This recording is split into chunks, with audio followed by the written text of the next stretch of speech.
ಭಾರತದ ಮೊದಲ ಭಾರತೀಯ ಗವರ್ನರ್ ಜನರಲ್ ಚಕ್ರವರ್ತಿ ರಾಜಗೋಪಾಲಾಚಾರಿ ಅವರ ಜೀವನ ಹಾಗೂ ಪರಂಪರೆಯ ಆಚರಣೆಯಾದ ರಾಜಾಜಿ ಉತ್ಸವವನ್ನು ದೆಹಲಿಯ ರಾಷ್ಟ್ರಪತಿ ಭವನದಲ್ಲಿ ಆಚರಿಸಲಾಗುತ್ತಿದೆ. ಈ ಸಂದರ್ಭದಲ್ಲಿ ರಾಷ್ಟ್ರಪತಿ ದ್ರೌಪದಿ ಮುರ್ಮು ಅವರು ರಾಷ್ಟ್ರಪತಿ ಭವನದಲ್ಲಿ ಚಕ್ರವರ್ತಿ ರಾಜಗೋಪಾಲಾಚಾರಿ ಅವರ ಪ್ರತಿಮೆಯನ್ನು ಅನಾವರಣಗೊಳಿಸಿದರು. चक्रवर्ती राजगोपालाचारी 21 जून 1948 को उन्होंने स्वाधीन भारत के प्रथम एवं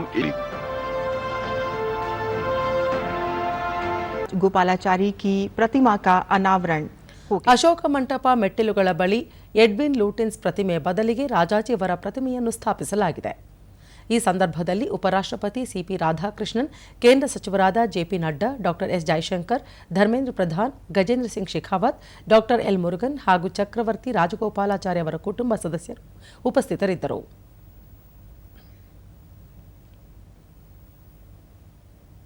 ಬಳಿಕ ರಾಷ್ಟ್ರಪತಿ ದ್ರೌಪದಿ ಮುರ್ಮು ಚಕ್ರವರ್ತಿ ರಾಜಗೋಪಾಲಾಚಾರಿ ಭಾರತದ ಮಹಾನ್ ಪುತ್ರ, ರಾಜಾಜಿ ಬಹುಮುಖಿ ಸೃಜನಶೀಲತೆ ಹಾಗೂ ಹಲವಾರು ಆಯಾಮಗಳ ಪ್ರತಿಭಾನ್ವಿತರು ಎಂದು ಕೊಂಡಾಡಿದರು. ಕಾನೂನು ವೃತ್ತಿ, ಸ್ವಾತಂತ್ರ್ಯ ಹೋರಾಟ, ಸಾಮಾಜಿಕ ಮತ್ತು ಆರ್ಥಿಕ ಸುಧಾರಣೆಗಳು, ಪ್ರಾಚೀನ ಭಾರತೀಯ ಗ್ರಂಥಗಳು ಮತ್ತು ಆಡಳಿತಕ್ಕೆ ಅವರ ಕೊಡುಗೆ ಅತ್ಯಂತ ಮಹತ್ತರವಾಗಿದೆ ಎಂದರು. ಚಕ್ರವರ್ತಿ ರಾಜಗೋಪಾಲಾಚಾರಿ ದೇಶದ ಇತಿಹಾಸದಲ್ಲಿ ಅಳಿಸಲಾಗದ ಗುರುತು ಮೂಡಿಸಿ ಹೋಗಿದ್ದಾರೆ. ರಾಜಾಜಿಯವರ ಆದರ್ಶಗಳ ಮೇಲೆ ಕೆಲಸ ಮಾಡುವುದು ಅವರಿಗೆ ಸಲ್ಲಿಸಬಹುದಾದ ನೈಜ ಗೌರವವಾಗಿದೆ. ದೇಶದ ಜನರು ರಾಜಾಜಿಯವರ ಜೀವನ ಮತ್ತು ಪರಂಪರೆಯಿಂದ ಸ್ಫೂರ್ತಿ ಪಡೆದು ದೇಶ ಮೊದಲು ಎಂಬ ಮನೋಭಾವದೊಂದಿಗೆ ಮುಂದುವರಿಯಲಿದ್ದಾರೆ ಎಂಬ ಆಶಯವನ್ನು ವ್ಯಕ್ತಪಡಿಸಿದರು. जो बहुत प्रसारित हुआ, लेकिन राजाजी ने गवर्नर जनरल के रूप में भी अपने खादी के सामान्य वस्त्रों को ही अपनाए रहे. वे जीवन में सादगी और भारतीयता को ये पक्षधर अपने खान पान, रहन सहन और विचारों से ये देशवासियों के लिए आदर्श प्रस्तुत किए. वाइसराय हाउस की एक संपत्ति देहरादून में थी, जिसे अब राष्ट्रपति निकेतन के नाम से जाना जाता है. ब्रिटिश वाइसराय और गवर्नर जनरल देहरादून में जंगलों के बीच स्थित उस परिसर में शिकार खेलने जाया करते थे. ಉಪರಾಷ್ಟ್ರಪತಿ ಸಿಪಿ ರಾಧಾಕೃಷ್ಣನ್, ವಸಾಹತುಶಾಹಿ ಪ್ರಭಾವದಿಂದ ಭಾರತದ ಪಯಣ ಅಮೂರ್ತವಾಗಿ ನಿರ್ಗಮಿಸುವುದಿಲ್ಲ.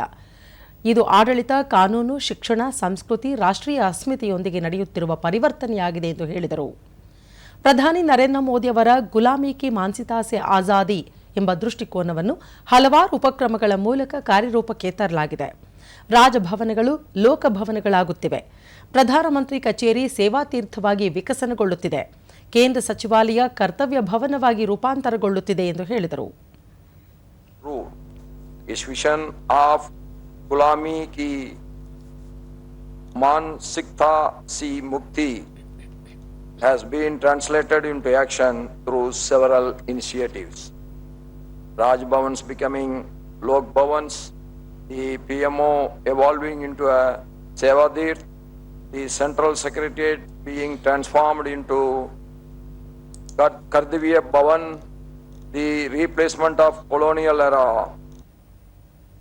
ಕೇಂದ್ರ ವಾರ್ತಾ ಮತ್ತು ಪ್ರಸಾರ ಖಾತೆ ರಾಜ್ಯ ಸಚಿವ ಡಾ ಎಲ್ ಮುರುಗನ್, ರಾಜಾಜಿಯವರ ಬೌದ್ಧಿಕ ಆಳ, ನೈತಿಕ ಧೈರ್ಯ ಮತ್ತು ರಾಷ್ಟ್ರೀಯ ಸೇವೆಗೆ ಅಚಲ ಬದ್ಧತೆಯು ಪೀಳಿಗೆಗೆ ಸ್ಫೂರ್ತಿ ನೀಡುತ್ತಲೇ ಇದೆ. ರಾಜಾಜಿಯವರು ರಾಮಾಯಣ ಮತ್ತು ಮಹಾಭಾರತವನ್ನು ಇಂಗ್ಲಿಷ್ ಮತ್ತು ತಮಿಳು ಭಾಷೆಗೆ ಅನುವಾದಿಸುವ ಮೂಲಕ ಸಾಂಸ್ಕೃತಿಕ ನಿರ್ಮಾಪಕರೂ ಆಗಿದ್ದರು ಎಂದು ಹೇಳಿದರು. Intellectual depth, moral courage and unwavering commitment to national service continue to inspire generations. Rajaji was not only a political visionary but also a cultural bridge builder through his translation of Ramayana and Mahabharata into English and Tamil. He brought the wisdom of our epics to countless households, making classical literature accessible to the common citizen